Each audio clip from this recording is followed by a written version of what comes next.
1월 31일 화요일 기쁨의 언덕으로 묵상집을 통해서 하나님 말씀 앞에 오신 여러분들 주님의 이름으로 환영하고 축복합니다.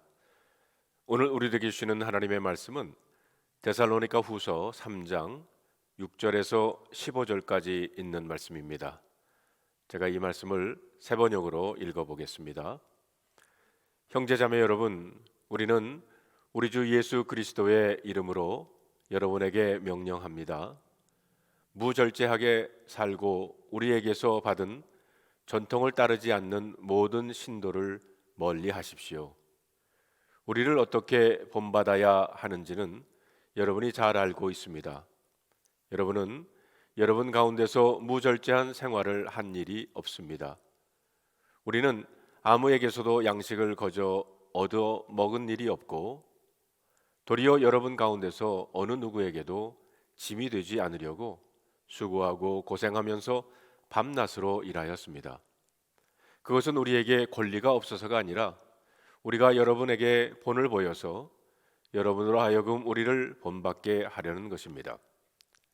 우리가 여러분과 함께 있을 때에 일하기를 싫어하는 사람은 먹지도 말라 하고 거듭 명하였습니다.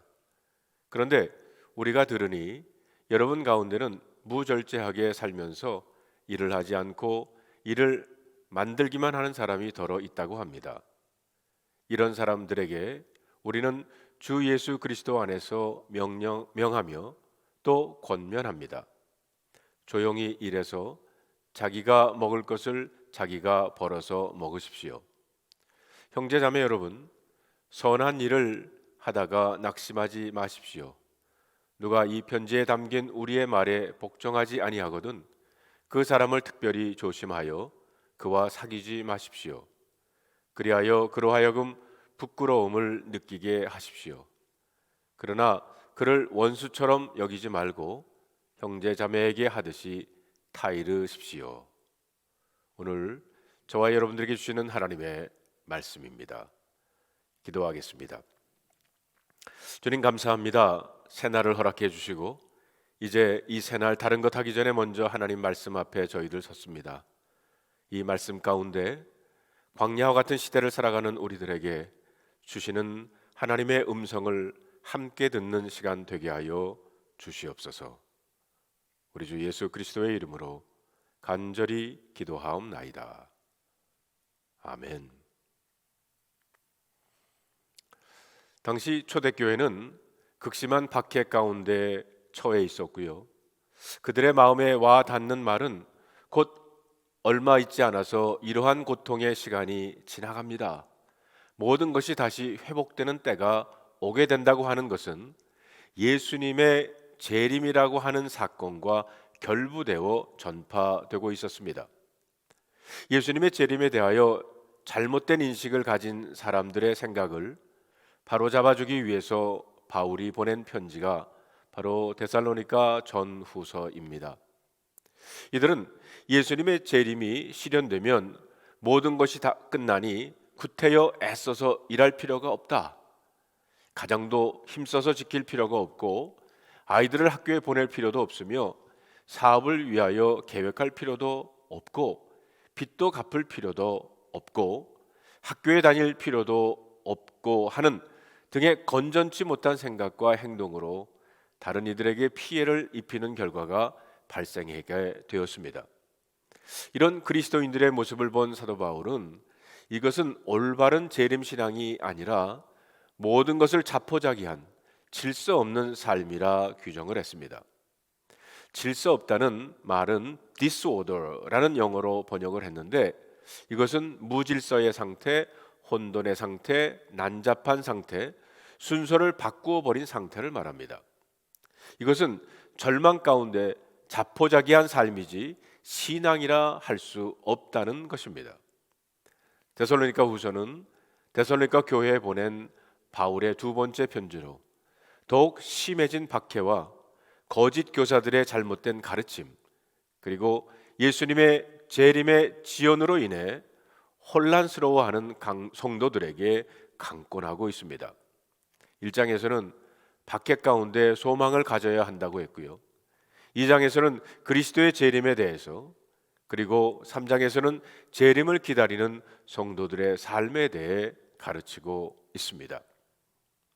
자, 6절을 다시 보면 형제자매 여러분, 우리는 우리 주 예수 그리스도의 이름으로 여러분에게 명령합니다. 무절제하게 살고 우리에게서 받은 전통을 따르지 않는 모든 신도를 멀리 하십시오. 여기서 무절제하게 살고는 대열을 벗어난 제 멋대로란 의미를 가지고 있습니다.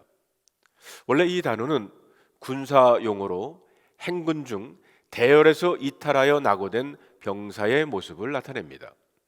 즉 정해진 교회의 질서와 가르쳐준 신앙을 따르지 않는 이들을 의미하는 것입니다. 이들은 잘못된 재림 신앙관으로 인해서 교회에 유익이 되지 않고 영적 혼란과 피해를 가져오고 있었습니다. 그래서 바울은 교회의 유익을 위해 전통을 따르지 아니하는, 즉 주님의 말씀대로 행하지 않는 자들과 교제를 끊으라는 의미로 멀리 하라고 한 것입니다. 사람은 환경에 영향을 받는 존재입니다. 화를 자주 내는 사람과 함께 있다 보면 자신도 모르게 화가 배어 나옵니다. 부정적인 생각을 하는 사람과 함께 있다 보면 부정적인 생각이 스며듭니다. 반대로 성품이 온화하거나 긍정적인 사람과 함께하면 온화하고 긍정적인 영향을 받게 되는 것입니다. 바울은 데살로니가 교인들에게 영적 오염이 발생하지 않도록 그들을 멀리하라고 단호하게 말하고 있습니다. 7절에 보면 우리를 어떻게 본받아야 하는지는 여러분이 잘 알고 있습니다. 우리는 여러분 가운데서 무절제한 생활을 한 일이 없습니다. 우리는 아무에게서도 양식을 거저 얻어 먹은 일이 없고 도리어 여러분 가운데서 어느 누구에게도 짐이 되지 않으려고 수고하고 고생하면서 밤낮으로 일하였습니다. 그것은 우리에게 권리가 없어서가 아니라 우리가 여러분에게 본을 보여서 여러분으로 하여금 우리를 본받게 하려는 것입니다. 사도 바울은 데살로니가 교인들에게 무절제하게 행하지 말라고 권면하면서 자신이 데살로니가에 있을 때의 이야기를 하고 있습니다. 그것은 자신은 아무에게도 폐를 끼치지 않기 위해서 주야로 일하며 대가를 받을 권리를 포기했다는 것입니다. 그러면서 그 이유에 대해 말하기를 본이 되게 하기 위함이라고 했습니다. 자신에게서 본대로 행하라고 말합니다.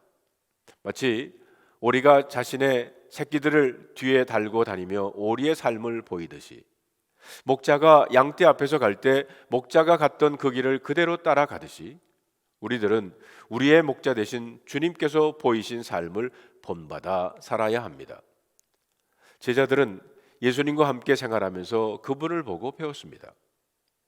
성도 여러분들도 여러분이 섬기는 교회에서 신앙의 본이 되는 분들이 있을 것입니다. 그랬듯이 여러분들도 누군가의 신앙의 본이 되고 계심을 잊지 마시기를 바랍니다. 10절 이하에 보면 우리가 여러분과 함께 있을 때에 일하기를 싫어하는 사람은 먹지도 말라 하고 거듭 명하였습니다. 그런데 우리가 들으니 여러분 가운데는 무절제하게 살면서 일을 하지 않고 일을 만들기만 하는 사람이 더러 있다고 합니다. 이런 사람들에게 우리는 주 예수 그리스도 안에서 명하며 또 권면합니다. 조용히 일해서 자기가 먹을 것을 자기가 벌어서 먹으십시오. 주님의 재림을 기다리며 일을 하지 않고 있었기에 생활이 어려운 사람들이 생기게 되었습니다. 그들은 오로지 재림을 기다리는 일에만 집중을 했던 것입니다. 그렇다고 음식을 안 먹을 수는 없어서 성도들의 집을 찾아다니며 음식을 얻어먹기를 시작했습니다. 이 일로 인해 교회 안에도 불편한 관계가 생기기 시작한 겁니다. 잘못된 재림 신앙을 갖고 있는 사람들은 그렇지 않은 성도들을 믿음 없다고 하면서도 그들에게 신세를 질 수밖에 없었던 것입니다. 또한 그들에게 음식을 나누어 주었던 사람들은 그들이 믿음을 핑계로 일하지 않고 자신들과 같지 않는 사람들을 정죄하는 것으로 인해서 갈등을 겪게 되었습니다. 바른 재림 신앙은 자신에게 주어진 삶의 무게를 기꺼이 지는 것입니다. 그 가운데서 기도하며 그 속에서 주님을 바라보는 것입니다. 이것이 거룩한 성도의 재림 신앙의 모습입니다. 성도의 삶은 교회라는 건물 안에서 완성되는 것이 아니라 삶의 현장에서 땀을 흘리는 가운데 완성되는 것입니다. 13절에 보면 형제자매 여러분, 선한 일을 하다가 낙심하지 마십시오. 누가 이 편지에 담긴 우리의 말에 복종하지 아니하거든 그 사람을 특별히 조심하여 그와 사귀지 마십시오. 그리하여 그로 하여금 부끄러움을 느끼게 하십시오. 그러나 그를 원수처럼 여기지 말고 형제자매에게 하듯이 다 이르십시오. 사도 바울이 이렇게 말한 데는 이유가 있었습니다. 그것은 바울이 잘못된 재림 신앙을 가진 사람들을 책망하였기에 반대쪽에 있던 사람들이 바울의 말을 근거로 그들에게 음식을 제공하지 않고 바울이 6절에 말한 것처럼 그들과 분리하려 할까봐 염려하였기 때문입니다. 그래서 바울은 13절에 선을 행하라고 했고 14절에는 복종하지 않으면 사귀지 말라고 했으며 15절에서는 원수와 같이 생각하지 말고 형제 자매와 같이 권하라고 했습니다. 바울은 무질서한 교인들을 대하는 성도들이 악한 마음과 사랑 없는 행동으로 그들을 대하지 않기를 원했던 것입니다. 성도는 어떤 상황과 사람에게도 선을 행해야 한다는 겁니다. 성도 여러분, 선을 행하다가 낙심하지 맙시다. 사람이 보상하지 않아도 세월이 우리를 속여도 낙심하지 맙시다. 주님께서 기억하고 계심을 잊지 마시기를 바랍니다. 기도하겠습니다. 하나님, 오늘도 저희들에게 귀한 말씀을 주신 것 감사합니다. 우리로 하여금 우리의 삶의 현장에서 믿음을 실천하며 살아가는 성도들 되게 하여 주시옵소서. 주어진 책임에 열심을 다하게 하시고 그러면서 주님을 바라보는 우리 모두가 되게 하여 주시옵소서. 선을 행하되 낙심하지 말게 하여 주시옵소서. 우리 주 예수 그리스도의 이름으로 기도하옵나이다. 아멘.